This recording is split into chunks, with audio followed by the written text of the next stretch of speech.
You know those days when it feels like the world just keeps uh, throwing headline after headline at you? Each one just feels bigger than the last.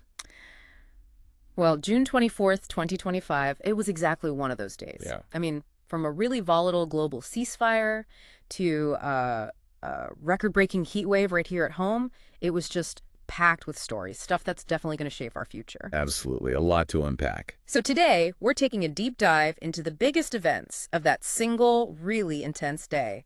Our mission, basically, to go beyond just the breaking news alerts, try to connect some dots, and help you understand not just what happened, but, why it matters. And maybe find some surprising stuff hidden beneath the surface in the sources we looked at. We've got a whole stack of research ready. Right. We're trying to sift through all that noise and find the actual signal.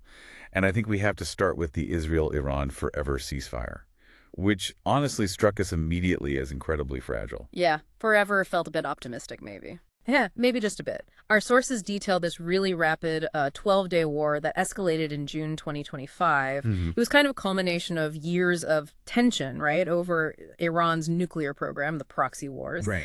And the immediate trigger, it seems, was Israel striking Iranian nuclear facilities. They cited intelligence about near weapons-grade enrichment, and Iran, of course, hit back with missile barrages. And what really jumps out from the sources is President Trump's direct involvement, like really hands-on. Mm-hmm. He didn't just order the U.S. airstrikes on those Iranian sites, but then he personally mediated what he called a complete and total ceasefire, announced that very day, June 24th. Yeah, that was the announcement. But like you said, fragile. The ink was barely dry, Israel almost immediately claimed Iran breached it first. That led Israeli Defense Minister Israel Katz to order retaliatory strikes on Tehran. Okay. But then Iran's IRGC, the Revolutionary Guard, they pushed back, saying their final barrage was just retaliation for stuff Israel had already done. So accusations flying back and forth immediately. Immediately. But the surprising thing is, despite those initial breaches, the truce actually held through the rest of the day. It was this really tenuous calm. Okay. But the cost before that calm.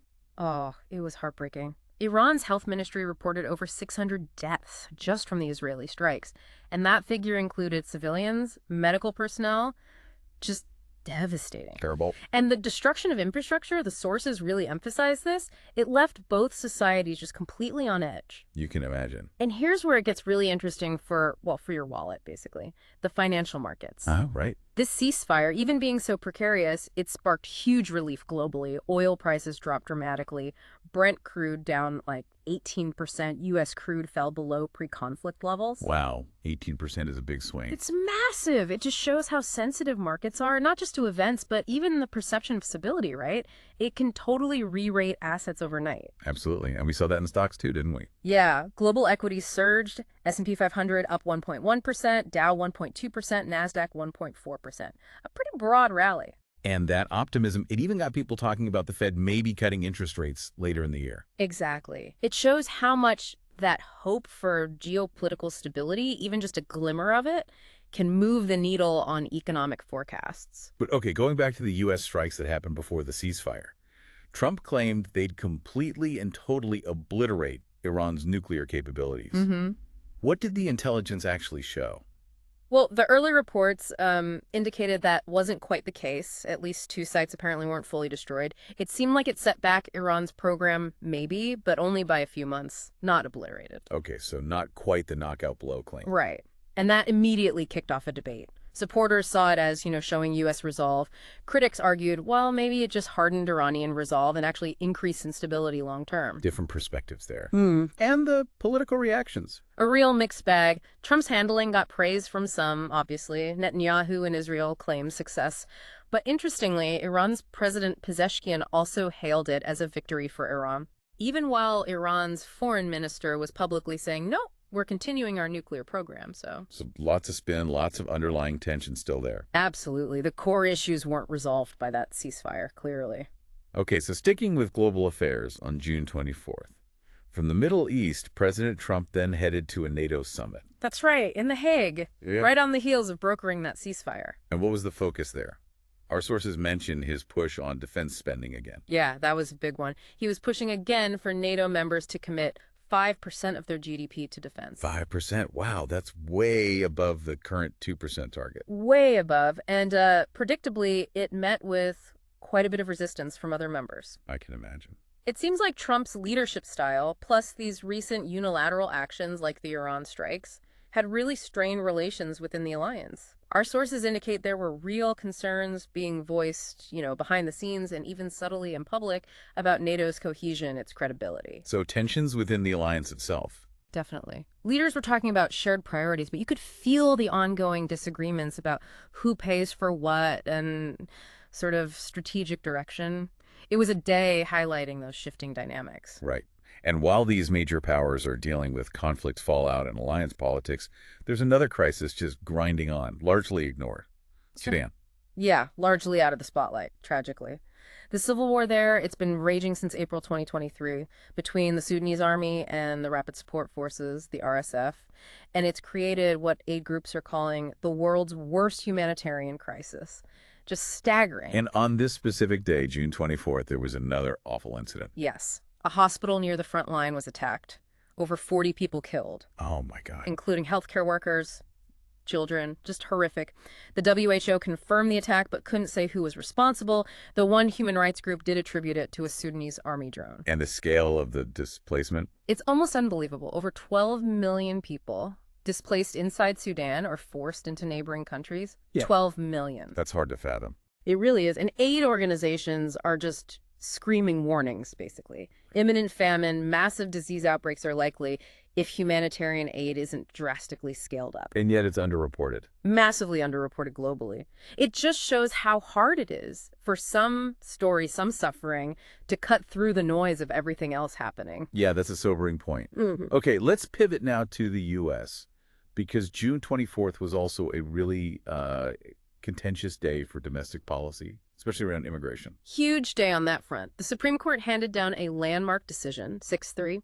It essentially allowed the Trump administration to restart expedited deportations to what they call third countries. Third countries. Meaning countries that aren't the person's home country, but the places the U.S. has agreements with.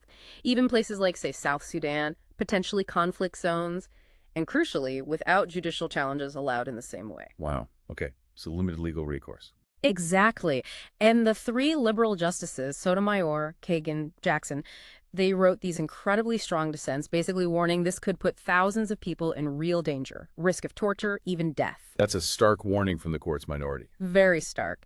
And this ruling landed in an already really charged atmosphere. There were ongoing reports about, quote, unrelenting ICE raids. IC being Immigration and Customs Enforcement. Right. And concerns were rising about detainees kind of disappearing, not being properly logged in official databases. Yeah. Advocates in LA, for instance, mentioned getting thousands of missing persons calls related to this. Disappearing.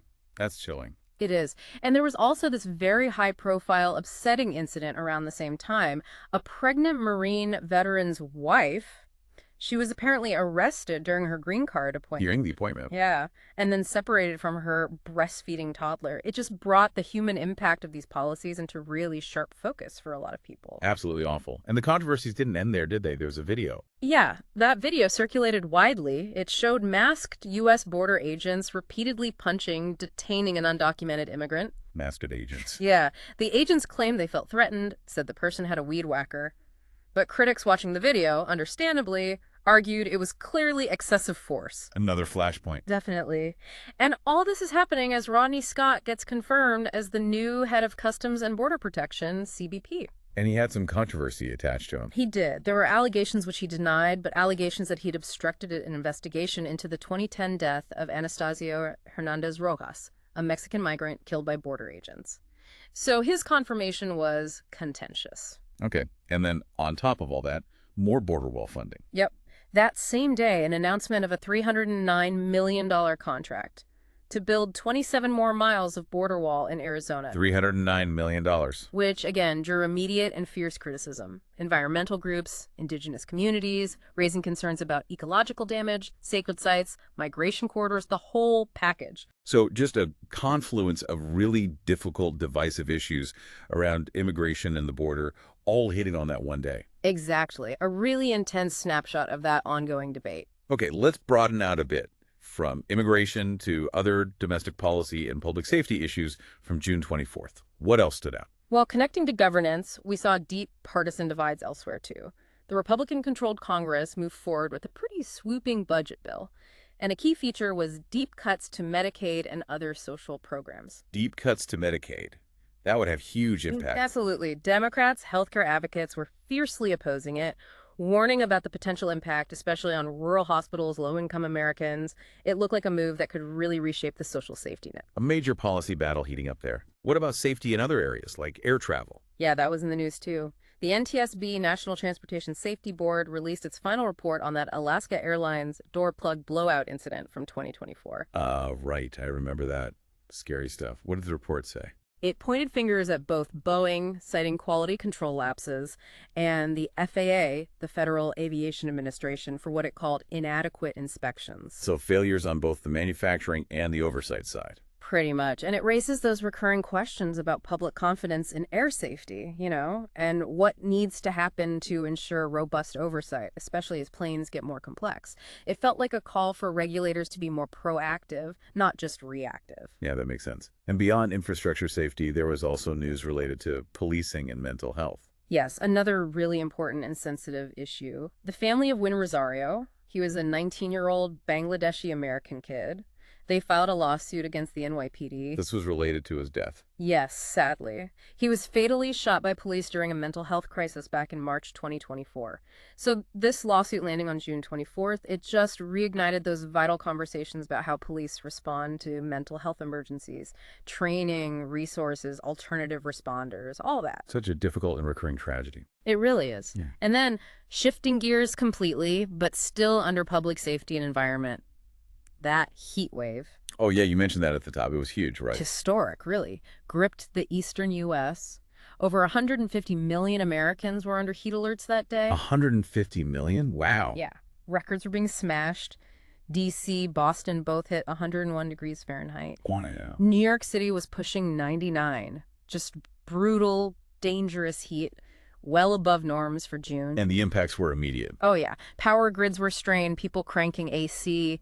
Transportation was affected. Amtrak had to slow down trains on some routes because of the heat potentially warping tracks. Right, that can happen. Public events like outdoor graduations, some had to be canceled or moved indoors.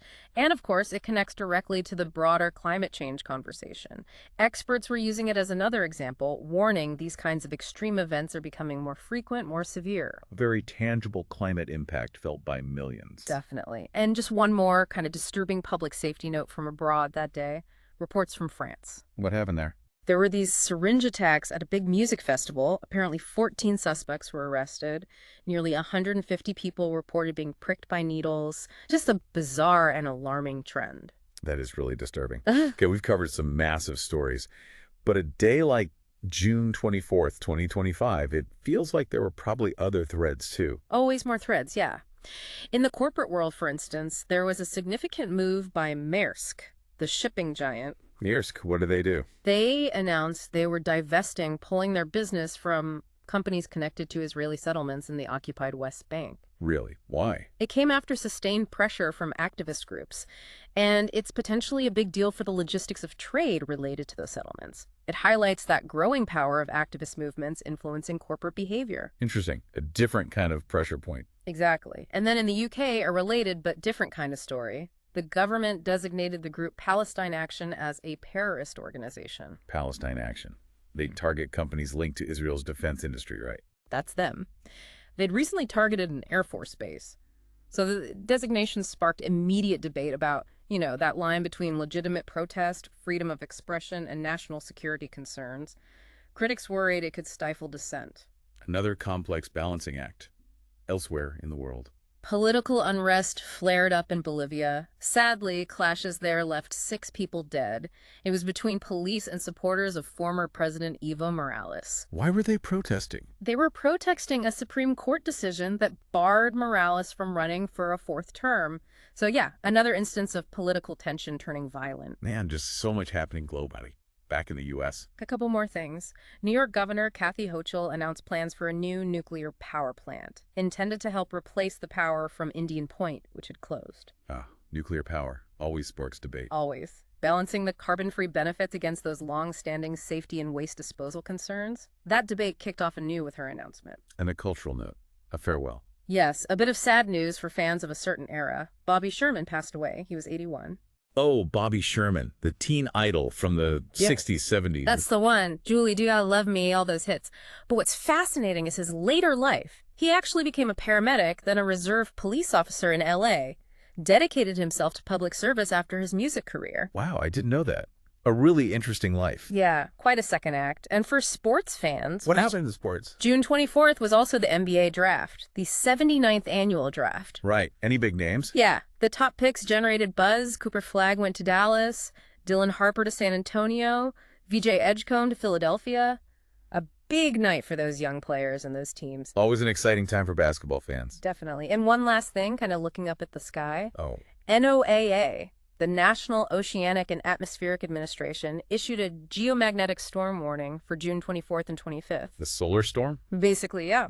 Triggered by solar activity, they warned it could impact GPS radio signals, but the potential upside. Let me guess.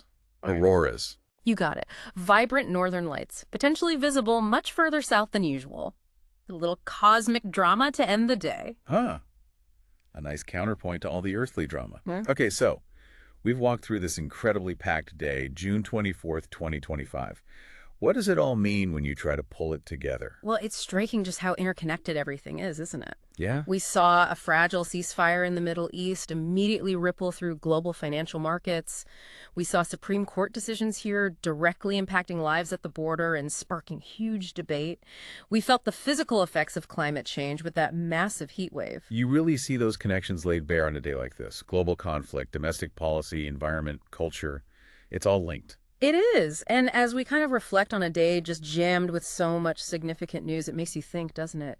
In this age where we're just flooded with information, headline after headline, how do we actually discern the real long game impacts, the stuff that truly matters beyond the initial shock or excitement? That's the challenge, right? Yeah. Moving past the noise. Exactly. And maybe the provocative thought to leave folks with is, what role do you play as someone trying to stay informed and digging deeper and engaging critically with these events beyond just the surface level headlines?